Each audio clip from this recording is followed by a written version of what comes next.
a José Alberto Villazana. Es escritor y conferencista, analista de asuntos internacionales y de relaciones Iglesia-Estado, caballero de la Orden de Malta, miembro del Club de Periodistas de México, director editorial del programa televisivo Desde las Cámaras, comentarista en el programa de radio 52 Minutos con Esteban Arce. Ha recibido el Premio Nacional de Periodismo en 3 ocasiones. Ha fungido como asesor del Secretario de Relaciones Exteriores para la relación México-Vaticano. Es asesor de la Dirección de Comunicación Social del Arzobispado de México y ha cursado estudios de teología en la Universidad de Santo Tomás de Aquino en Roma, de filosofía en la Universidad Gregoriana de Roma y comunicación internacional en el ITAM de México. Es autor de 12 libros y me permito presentarles a José Alberto Villazana.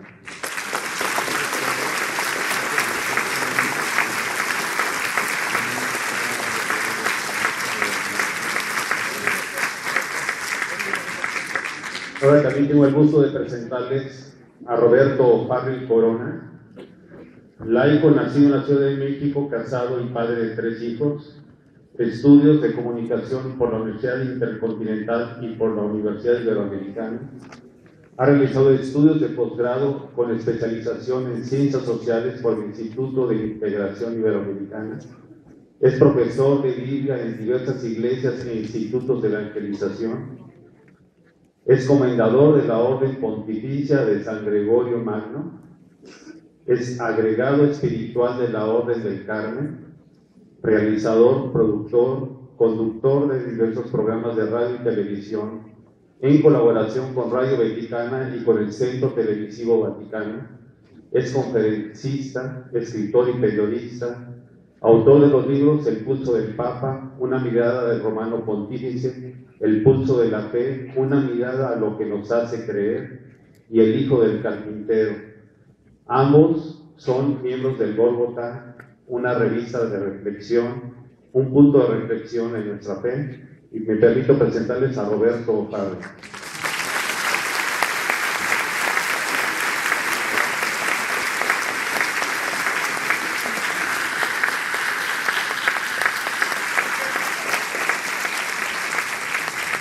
José Alberto nos hablará desde el punto de vista de 2012, la parte geopolítica y las profecías que acontecerán en ese año.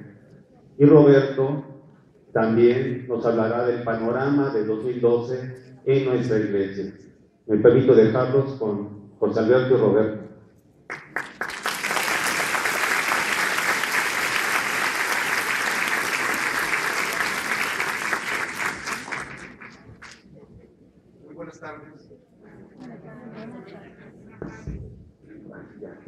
Buenas tardes a todos. Muchísimas gracias por haber aceptado esta invitación, esta convocatoria a lo que queremos este panorama del 2012. ¿Qué sucederá en el mundo y qué sucederá en la iglesia? Desde luego que para ello no es que ni Roberto ni un servidor tengamos una bola de cristal, sino que sencillamente lo que tratamos de hacer en el esfuerzo de análisis es cruzar 2 líneas. La línea de los acontecimientos internacionales que ya están sucediendo y que han venido sucediendo en los últimos años, y la línea de las Escrituras, la línea que nos dice la fe, el magisterio de la Iglesia. Y es así como uno puede más o menos vislumbrar, siguiendo el consejo de nuestro Señor, de interpretar los signos de los tiempos.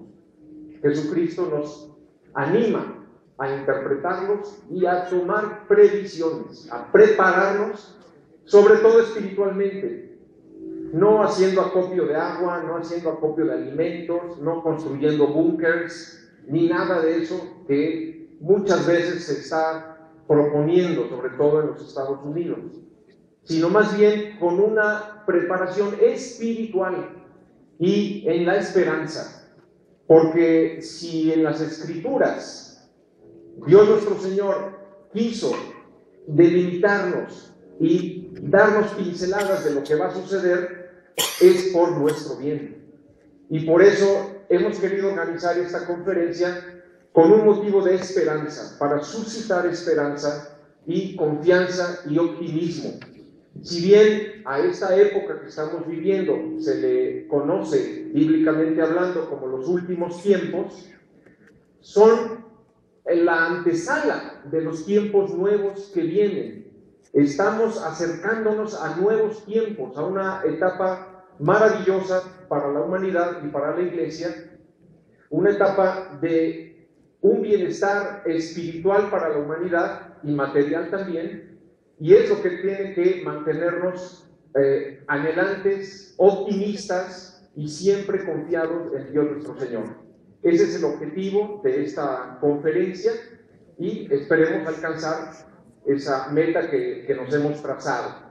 Vamos a iniciar, por tanto, con lo que se está manejando mucho, sobre todo a raíz de que el calendario egipcio, el calendario del Códice Dresde, los mayas, apuntaron ya a esta fecha del 2012, que ya llegó, finalmente ya estamos en el 2012, y también a lo que viene en las Sagradas Escrituras, que es a lo que hay que ver. El hecho de que el calendario maya termine en el diciembre de 2012 llevó a muchos a interpretar, pues el mundo se va a acabar. Pues no, nada más lejano que eso. El mundo se va a renovar, el mundo se está transformando.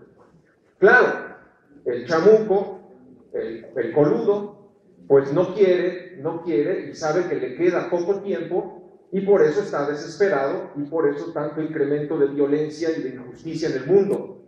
Pero es precisamente porque se acerca esta era del reino de Dios en la tierra, el cual está ya a unos pasos. Esa es lo que nos debe mantener. Cierto, la humanidad está entrando a un túnel oscuro, pero al final de ese túnel se ve ya la luz, y eso es lo que tiene que darnos optimismo y esperanza. Es, por compararlo de alguna manera, lo que sucede con la madre que va a dar a luz. ¿Y cuántas mamás no hay aquí entre nosotros? Estamos viviendo en este momento, la humanidad y en la iglesia, los dolores de parto, ¿sí? Pero no hay que quedarnos en esos dolores. Cuando el niño nace, la madre es la persona más feliz del mundo. Y todo lo que sufrió, todos esos dolores, se le olvidan, se disipan. Entonces, no nos quedemos en los dolores de parto que está sufriendo la humanidad y la iglesia. Veamos ya el niño que va a nacer. Y ese niño es nada más y nada menos que el retorno glorioso de nuestro Señor Jesucristo. Vamos pues a empezar primero con esta nota que nos resume este tema del 2012 a la luz de las profecías mayas.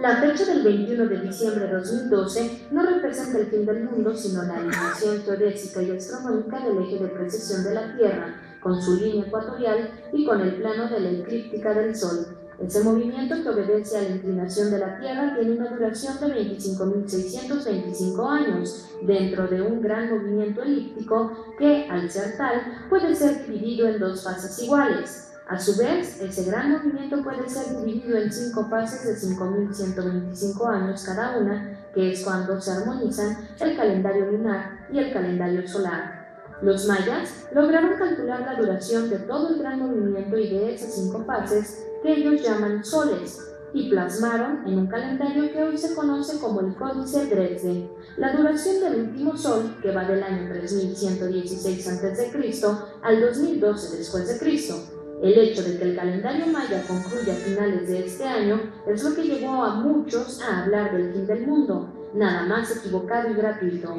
Lo que sí es cierto es que el movimiento de precesión al acercarse a este punto provoca una serie de alteraciones climatológicas, fruto, entre otras causas, del multiplicarse de explosiones volcánicas submarinas y del consecuente incremento de humedad atmosférica. Dicha alineación, que los mayas y los egipcios calcularon con admirable precisión, provoca también una variación en las ondas electromagnéticas que llegan a la Tierra. la que traerá muchos desastres naturales. Ya en este momento, la NASA y el Centro Nacional de Investigaciones Atmosféricas anuncian que hacia finales de este año el ciclo de inclemencias naturales será entre el 30 y el 50% más intenso que el ciclo del año pasado, por lo que se sumarán colapsos en las telecomunicaciones, los GPS, los satélites, los teléfonos celulares y la electricidad. A esto añádase que en este año se invierten los polos magnéticos del Sol, acontecimiento que sucede cada 11 años. Esto hará que se intensifiquen las tormentas solares que también habrán de repercutir en nuestro planeta.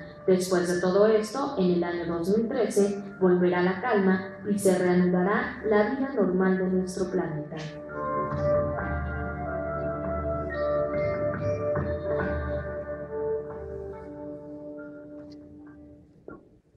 Bueno, esta pequeña nota que hemos querido poner resume este tema del aspecto natural de lo que sucederá y está sucediendo ya en el 2012. Desde hace cerca de 3 años, como decía la nota, la NASA y el Centro Nacional de Investigaciones Atmosféricas de los Estados Unidos formó un equipo conjunto de científicos para estudiar lo que va a suceder. Y ya desde hace un año aproximadamente, las conclusiones es que efectivamente que este año, según nos acerquemos hacia el solsticio de invierno, es decir, hacia el final del año, habrá todavía más incremento de inclemencias meteorológicas que ya han sucedido y están sucediendo. Sequías, terremotos, heladas, lluvias y todo lo que es, digamos, inundaciones, y que ya hemos visto no solamente ahora, sino en los últimos años cada vez más, hasta que lleguemos, como dice el estudio, a casi un 30 o 50% más de inclemencias naturales que en el ciclo anterior. Si tomamos, por ejemplo, el dato de los terremotos, vemos como cada año, en los últimos años, ha habido más y más y más. Por dar el dato, en el año 2011 hubo 1000 terremotos más, arriba de 5 grados, que en el año 2000. 1000 terremotos más.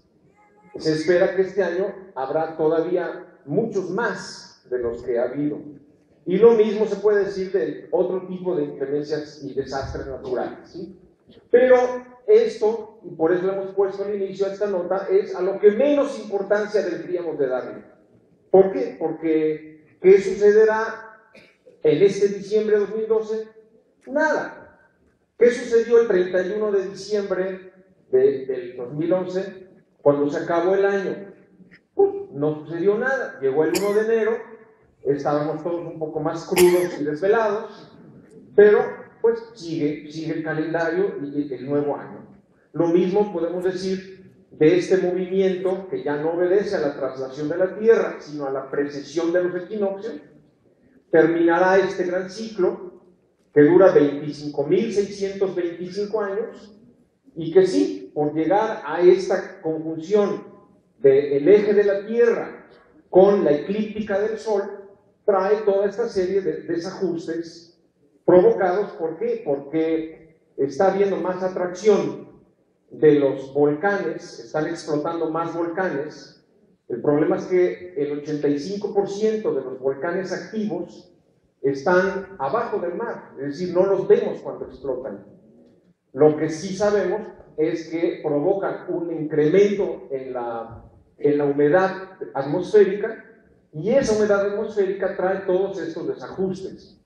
Asimismo, el Sol, en esta eclíptica del Sol, tiene más posibilidad que las explosiones solares, las tormentas solares, afecten más el electromagnetismo, como sucedió hace poco, una gran tormenta solar que afectó telecomunicaciones, electricidad, etc. Pero es simplemente eso, no hay más, ni mucho menos, es decir, que se acabara el mundo. Se acaba una etapa que trae desajustes y comenzará otra, simple y sencillamente.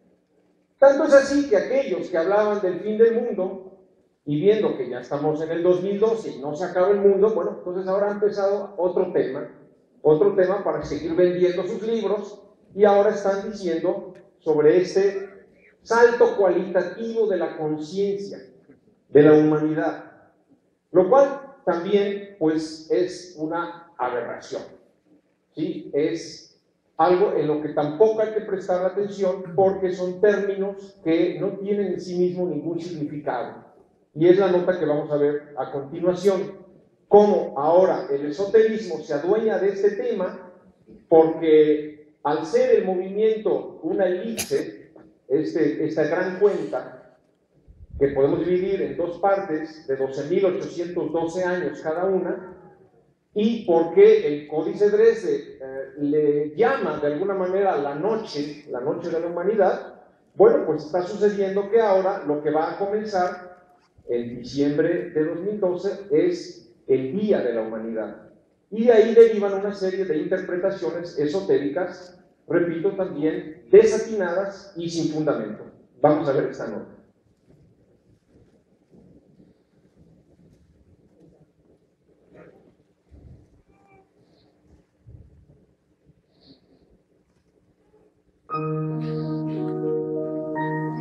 Al gran movimiento del eje de precesión de la Tierra, que tiene una duración de 25.625 años, metafóricamente se le ha comparado con la noche y el día, por lo que muchos lo han tomado al pie de la letra, indicando que el 21 de diciembre de 2012 estará concluyendo la noche de nuestra historia para dar paso al comienzo del nuevo Día de la Humanidad. De esta situación es de donde se han multiplicado las interpretaciones esotéricas relacionando la realidad geodésica y astronómica con la nueva era, etapa en la que supuestamente habrá una nueva conciencia de los hombres. Esto ha dado pie a toda una literatura pagana que habla de un despertar de la humanidad, una evolución, una mejora en las personas que vibren al unísono de esa energía, enmarcada en la veneración a la Madre Tierra y en la Deep Ecology, con términos muy sugestivos, pero cuya esencia ni siquiera los mismos esotéricos logran definir. En definitiva, se debe rechazar la idea de una mejora colectiva de la humanidad y menos atribuirla a causas cósmicas. La única manera de que el ser humano perfeccione su conciencia es a modo personal y en el ejercicio de las virtudes. Ciertamente, en la tierra habrá muy pronto una era maravillosa de paz, de justicia y de santidad verdaderas, en la que Jesucristo gobernará sobre toda raza, lengua, pueblo y nación. Pero ese reino glorioso será fruto de una intervención divina positiva y gratuita por parte de Jesucristo en su retorno glorioso, y no producto de un salto cualitativo de una supuesta conciencia que surge de la conjunción de unos astros o del predominio de indefinidos seres de luz que nos ayudarían a escalar a unos indeterminados niveles de una supuesta energía positiva. La regeneración de la humanidad no será fruto de ningún esfuerzo humano, ni mucho menos de conjunciones cósmicas, sino de una acción directa de Dios después del más profundo declive de la civilización occidental cristiana y humana en general, de las cenizas del colapso de la civilización, y gracias a la segunda venida de Jesucristo surgirá la verdadera y nueva humanidad restaurada.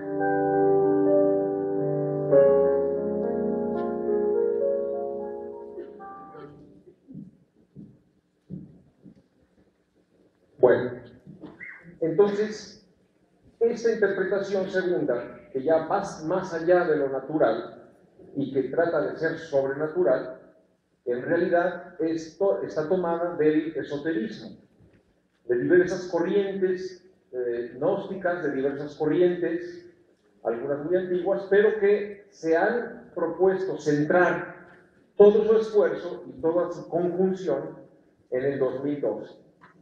Aparte de que manejan la tesis de la nueva era, es decir, cómo estamos empezando esta nueva era, pero con una interpretación totalmente pagana, vaciada de cualquier contenido de fe.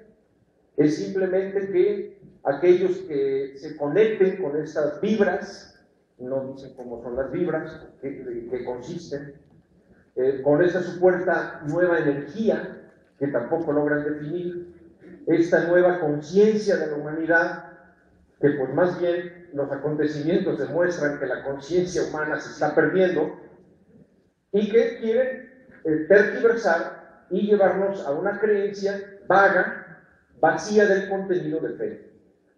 Por ello, tampoco tenemos que, en este sentido, prestar oídos a lo que es esta interpretación esotérica de que la humanidad está llegando a una nueva era.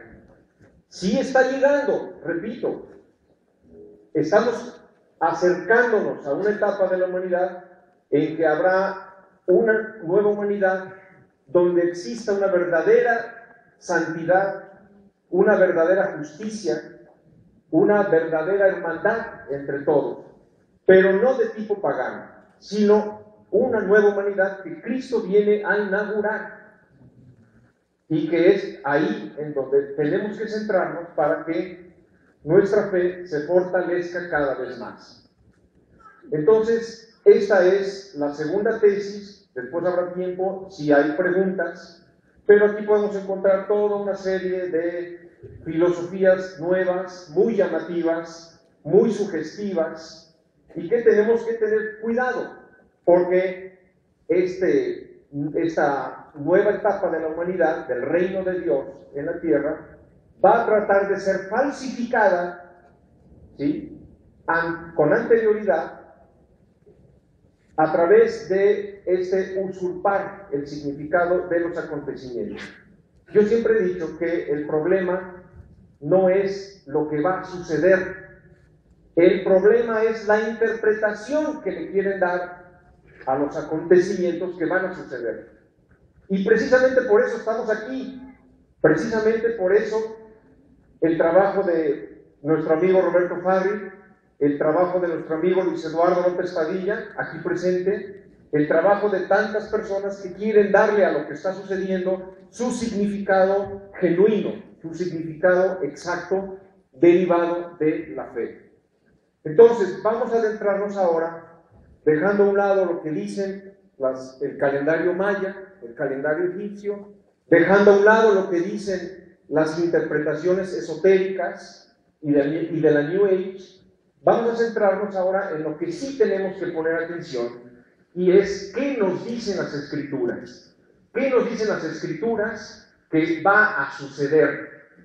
Y para ello tenemos que tomar a los profetas del género apocalíptico, que son básicamente Daniel, Ezequiel, Isaías, y en el Nuevo Testamento el gran maestro San Juan, autor del Apocalipsis. Vamos a ver esta nota y volvemos para introducir ya con un poco más de detalle esta parte que es la más importante, la de las Escrituras.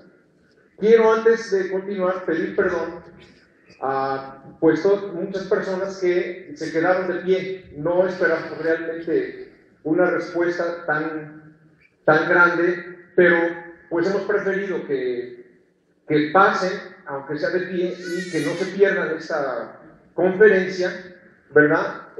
Próxima vez, pues, trataremos de organizarlo en un auditorio más grande. Disculpen ustedes. Vamos a ver la nota.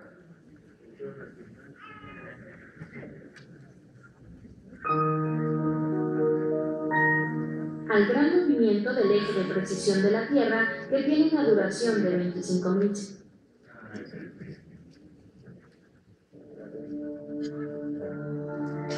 Para conocer lo que sucederá en un próximo futuro, no hay que ver al calendario maya, sino a las profecías de la Biblia, no solo el Apocalipsis de San Juan, sino también los otros libros del género apocalíptico, sobre todo Daniel, Isaías y Ezequiel, escritos que, aunque fueran inspirados en el Antiguo Testamento, se refieren a las cosas que están por venir.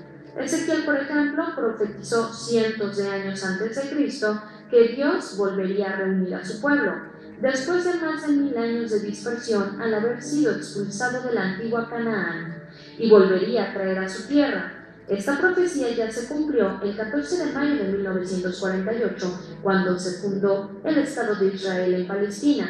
En esa fecha iniciaron, bíblicamente hablando, los últimos tiempos, expresión que no se refiere al fin del mundo, sino a la conclusión de los actuales tiempos de las naciones o de los gentiles. Lo que sigue, dice Ezequiel en el capítulo 38, será la así llamada guerra de Gog y Magog, en la que Rusia y países árabes emprenderán un ataque conjunto contra Israel. El líder político que ponga fin a ese conflicto mediante un acuerdo de paz será un falso Mesías a quien los judíos tomarán por Salvador de Israel. Para los cristianos, ese falso Mesías es más bien el anticristo, que gobernará el mundo por 7 años. Es al final de ese periodo, llamado por Jesucristo la Gran Tribulación, cuando se dará la parusía, el retorno glorioso de Cristo.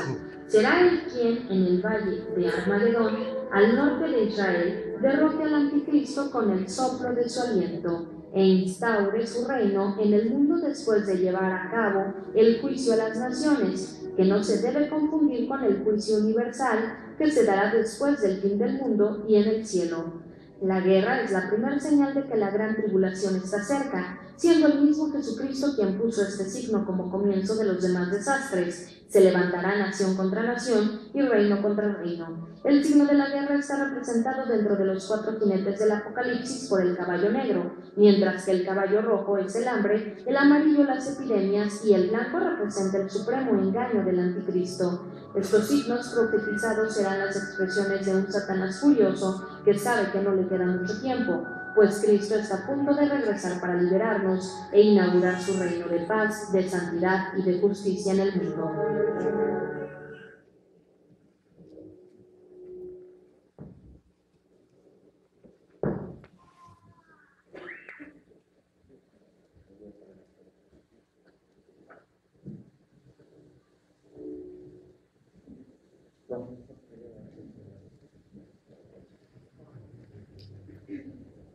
Bueno, vamos a ver si el aparato rastrea esta diapositiva que vamos a dejar por un momento, que se refiere precisamente a lo que nos dicen las Escrituras, y eso es en lo que tenemos que poner nuestra atención. Efectivamente, profetas que cientos años antes de Cristo profetizaron la destrucción de Jerusalén, del templo y la diáspora, cosa que se cumple en el año 70, cuando el emperador Tito Flavio Vespasiano destruye el templo de Salomón, destruye Jerusalén y se inicia la diáspora. Hasta el 135 termina. Bueno, esa profecía que se cumple en el año 70, lo que nos dicen después los profetas, sobre todo Ezequiel, dice: al final de los tiempos, o en los últimos días, según la traducción, reuniré nuevamente mi pueblo y lo traeré a su tierra. Esa profecía, que es del mismo Ezequiel, se cumple el 14 de mayo de 1948, cuando se funda el Estado de Israel en Palestina. ¿Qué sigue después de haberse cumplido esta profecía? Según el mismo Ezequiel, lo que sigue ahora es la guerra de Gog y Magog, que encontramos en el capítulo 38 de Ezequiel, en la que nos dice: en los últimos días atacarás a mi pueblo. Está hablándole a Gog, jefe supremo de Magog, que es Rusia, que junto con otros países árabes del norte atacarán a Israel simultáneamente. En los últimos días atacarás a mi pueblo Israel como nublado para cubrir la tierra. Rusia y países árabes conjuntamente contra Israel. Profecía que no se ha cumplido, obviamente, y que no podía cumplirse porque no existía Israel. Israel comenzó a existir en 1948. Esto es lo que sigue ahora, según las Escrituras. Y después de esto, inmediatamente, concluyendo la guerra de Gog y Magog, comienzan los 7 años de la gran tribulación. Nos dicen los sinópticos, los evangelios, porque habrá entonces una gran tribulación, cual no la hubo desde el inicio del mundo, ni la volverá a ver jamás. Ese no la volverá a ver jamás es importante porque nos dice que después de la gran tribulación y la parusía, continuará la historia humana sobre la tierra. Esto entonces es lo que viene. Vamos a ampliar un poco más el panorama. Bueno, primeramente, este es el texto de Ezequiel. He aquí que estoy contra ti. Además, es rara porque Dios normalmente no se refiere, cuando hay un conflicto de ese tipo, siempre es a través de alguien de su pueblo. Aquí no, aquí caso raro, Dios está hablando en primera persona y se está dirigiendo a Gog, que es el soberano, que es el encumbrado de la zona de Magog, que hoy día es Rusia.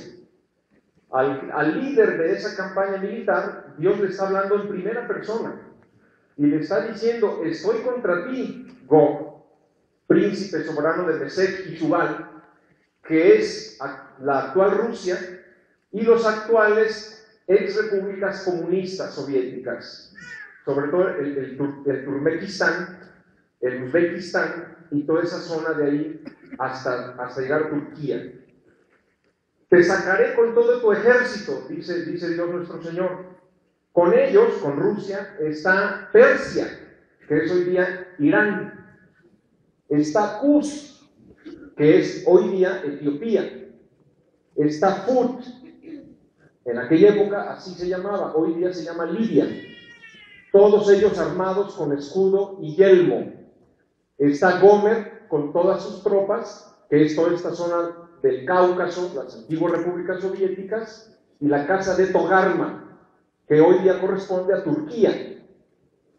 Desde el lejano norte con todas tus tropas y muchos pueblos contigo.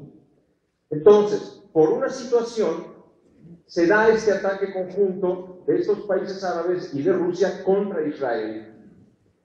Esto podemos decir que es ya muy próximo, por el hecho de que el rompecabezas ya terminó de armarse.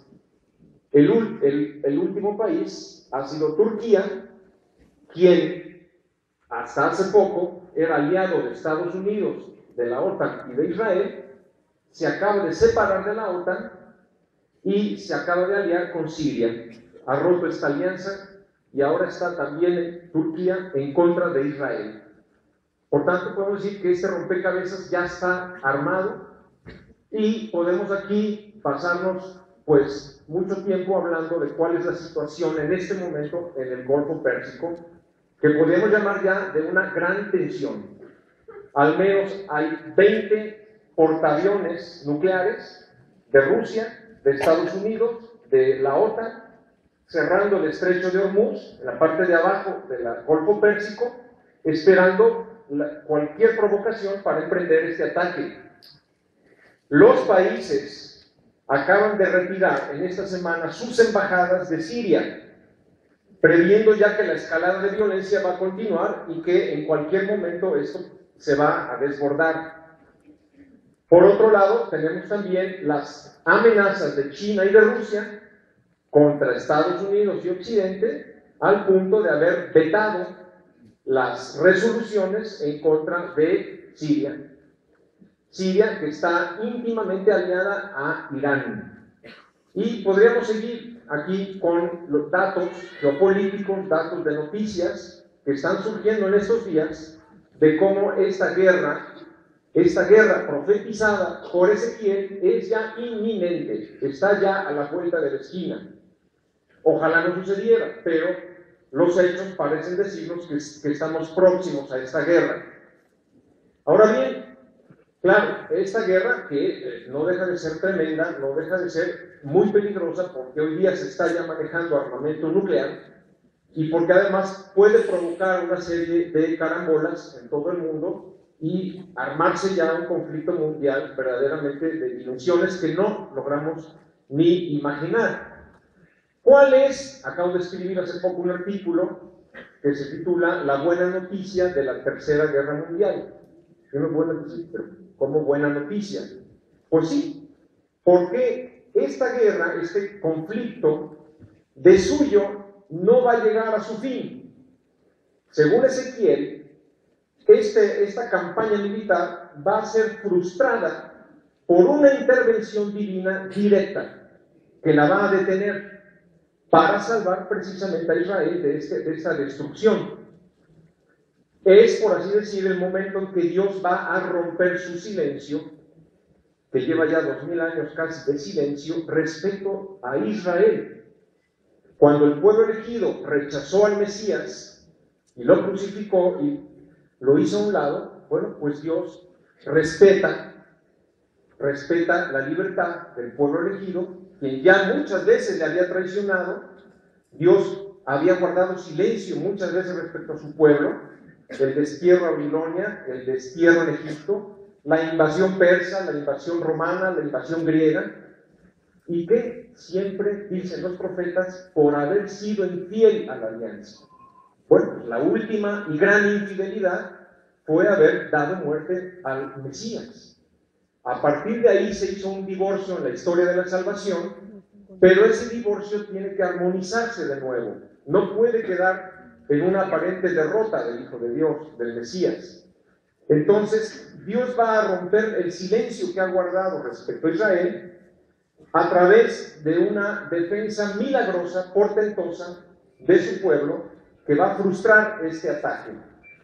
Y nos dice en el capítulo siguiente, Ezequiel, sobre los montes de Israel caerás tú, es decir, le sigue hablando a Gog en primera persona, y todas tus tropas, y los pueblos que fueron contigo, y haré notorio mi santo nombre en medio de mi pueblo Israel, y nunca más dejaré profanar mi santo nombre. Sabrán las naciones que yo soy Yahvé, o Jehová, o Adonís, como quieran llamarle, el santo de Israel.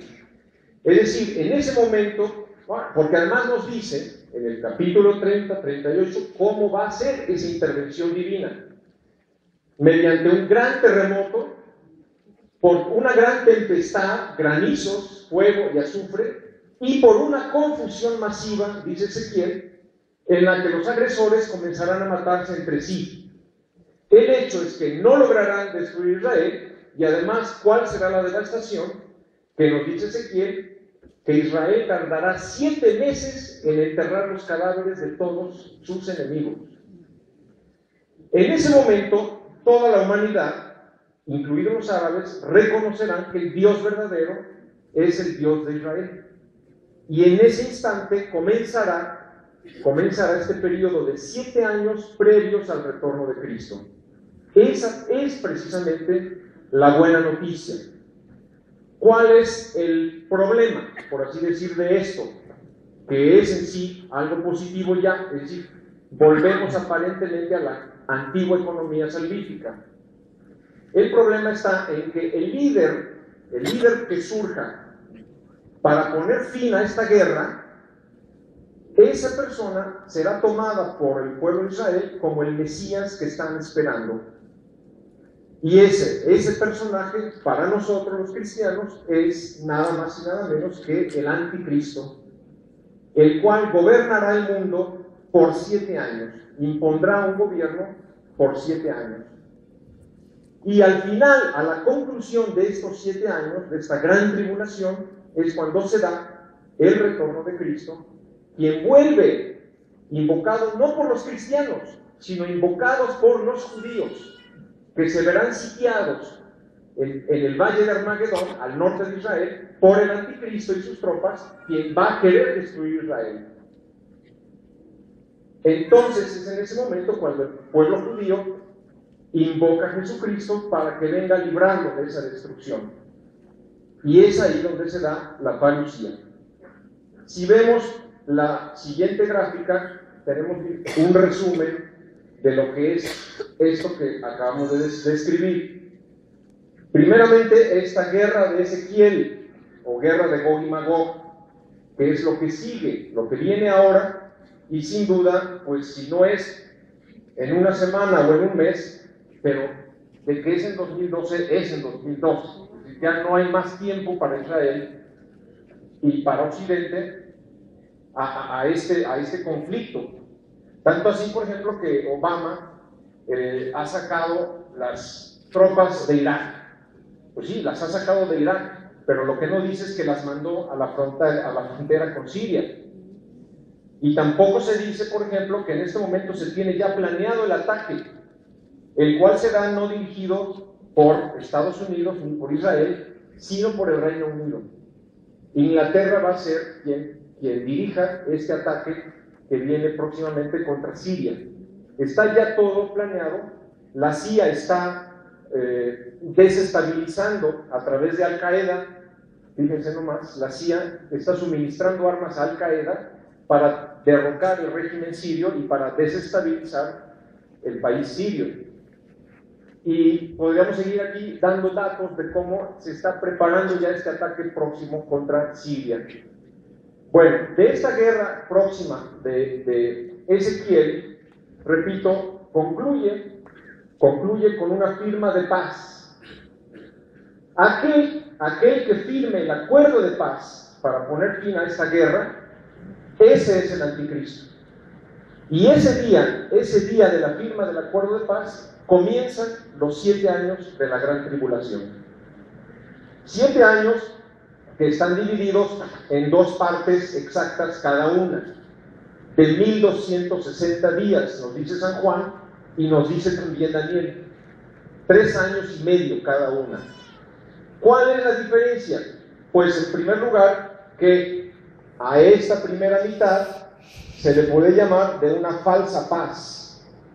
¿Por qué? Porque la humanidad será seducida por este personaje que no solamente firmará el acuerdo de paz, pondrá fin a la guerra, tratará de solucionar el colapso financiero que vendrá como consecuencia de la guerra, es decir, tratará de resolver todos los problemas que la humanidad tenga en ese momento. Es por ello que el anticristo será aceptado casi voluntariamente por la humanidad. Él es un gran estadista, es un gran visionario, es un personaje seductor. No es como nos lo han pintado normalmente como alguien violento, un Nerón, un Hitler, un personaje cruel. No, porque además en griego y en arameo el concepto anticristo tiene 2 significados. Uno es el que se opone a Cristo, el que combate a Cristo, y el otro significado es el que suplanta a Cristo. Y este es el sentido que usa San Juan. El anticristo será un seductor que se hará pasar como el Mesías, el Cristo que están esperando todos. Por eso se llama de una falsa paz. Ahora bien, habrá en Jerusalén, nos dice San Juan, 2 testigos santos y sabios que estarán predicando contra el anticristo, denunciándolo, diciendo públicamente que es un falso Mesías, serán la piedrita en el zapato del anticristo. Y estos 2 testigos, que según los padres de la iglesia y la tradición son Elías y Enoc, estos 2 testigos van a ser muertos a mitad de la gran tribulación. Además que se da en ese momento la gran desolación, la abominable desolación, cuando el anticristo se hace adorar como Dios. Él les da muerte y a los 3 días resucitan. Ese hecho de la resurrección de los 2 testigos es el que va a hacer que el anticristo se desquicie, sea puesto en evidencia, se enfurezca y muestre ahora sí su rostro cruel y desate la persecución, no solamente contra los cristianos, sino contra todas las naciones, incluidos los judíos, que no se sometieron voluntariamente a su gobierno. Es por ello que la segunda mitad de la gran tribulación, estos 3 años y medio, son de persecución. Entonces, falsa paz, 3 años y medio, persecución, 3 años y medio. Hacia el final de la gran tribulación, cuando este personaje esté persiguiendo, esté haciendo campañas militares, y después de atacar Bosra, es la palabra que usa San Juan, que hoy día es Irak, se regresa para atacar Israel. Y teniendo a Israel sitiada en el valle de Armagedón, detrás de la colina de Megiddo, para destruir Jerusalén, es cuando los judíos invocan a Cristo, reconocen que es el verdadero Mesías, en parte gracias a la predicación de 144,000 judíos que se han convertido al cristianismo, 12,000 por cada 12 tribus de Israel, que preparan, son los apóstoles en el pueblo judío de la llegada del verdadero Mesías. Y entonces, al final de este momento es cuando se da la parucía, el retorno glorioso de Jesucristo. Nos dice San Juan, en ese momento histórico y en ese lugar concreto, que es el valle de Armagedón. Allí, dice San Juan, derrotará al anticristo con el soplo de su aliento. Después de esto, hay un periodo de 75 días intermedio, entre los cuales se lleva a cabo el juicio a las naciones, que es muy distinto del juicio universal, que se dará al fin de la historia y en el cielo. Aquí el juicio es cuando Dios va a llamar a cuenta a cada nación en la medida en que se aliaron al anticristo o se aliaron a Dios. El juicio a las naciones es un corte de caja, porque Cristo viene a 4 cosas. Primero, a derrotar al anticristo y al falso profeta. Segundo, a llevar a cabo el juicio de las naciones. Tercero, a restaurar la naturaleza humana en su integridad. Y cuarto, a iniciar su reino en el mundo. Este reino que San Juan dice durará 1000 años, lo cual puede significar en género bíblico periodo largo, o también puede ser 1000 años físicos. Es ese reino milenario de Dios, el reino en que todas las naciones, lenguas y pueblos le servirán. Todos los reyes de la tierra se arrodillarán ante él. Es el ejercicio de la soberanía de Cristo, en donde habrá una sociedad con una santidad, una justicia verdaderas. Después de lo cual, Cristo vuelve a los cielos y se queda reinando desde la Eucaristía. Entonces, esta es lo que se le conoce como la cronología de las 70 semanas de Daniel, porque es el profeta Daniel el que nos habló de lo que fueron las 69 semanas anteriores. Semanas son 7 años, que ya se cumplieron hasta lo que fue el bautismo de Cristo en el Jordán, y está faltando estas 70 semanas, es decir, estos 7 años. Es Cristo quien a esa semana le da el nombre de Gran Tribulación. Entonces, esto es lo que nos dicen las Escrituras que vendrá en los próximos años. Repito, no hay que confundir la guerra de Armagedón, ¿sí?, que se da hacia el final de la Gran Tribulación, con la guerra de Ezequiel o de Gog y Magog. Si bien es cierto que puede ser confundida, porque la guerra de Gog y Magog también va a ser en el mismo valle de Armagedón. De hecho, ahí históricamente ha habido muchas batallas en la historia. Entonces, ambas guerras, ambas campañas militares se dan en ese sitio, pero estrictamente hablando, guerra de Armagedón es solamente esta última. Así que aquí termina lo que son los últimos tiempos y comienzan los tiempos del reino de Dios. Esta distinción la hace perfectamente San Pablo en la carta a los Romanos, capítulo 11, versículo 25, cuando nos dice que el endurecimiento parcial que sobrevino a Israel durará hasta que entre la totalidad de los gentiles. Son 2 tiempos diversos.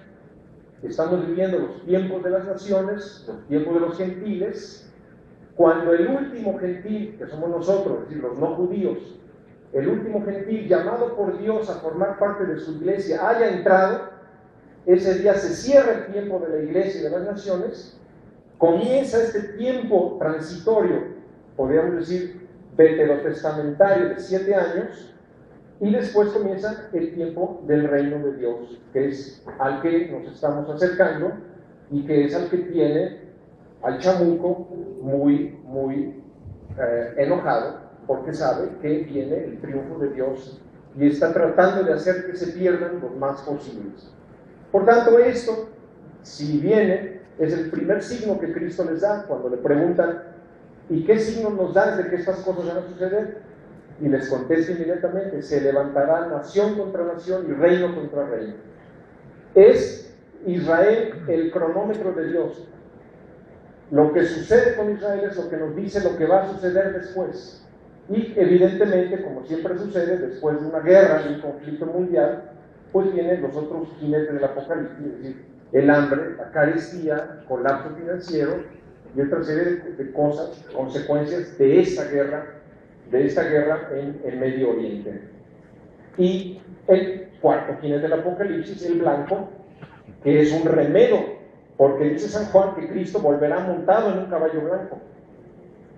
Él vendrá a derrocar al anticristo montado en un caballo blanco, con todos sus santos y todos sus ángeles, con todos aquellos santos del Antiguo y del Nuevo Testamento, con aquellos que resucitaron en la primera resurrección y con aquellos que fueron raptados, que fueron llevados al cielo antes de que inicie la gran tribulación, gracias a su santidad. Quizá haya muchas preguntas, pero vamos a esperar al final de la conferencia. Cedo la palabra a mi querido amigo Roberto Farri. Muchas gracias.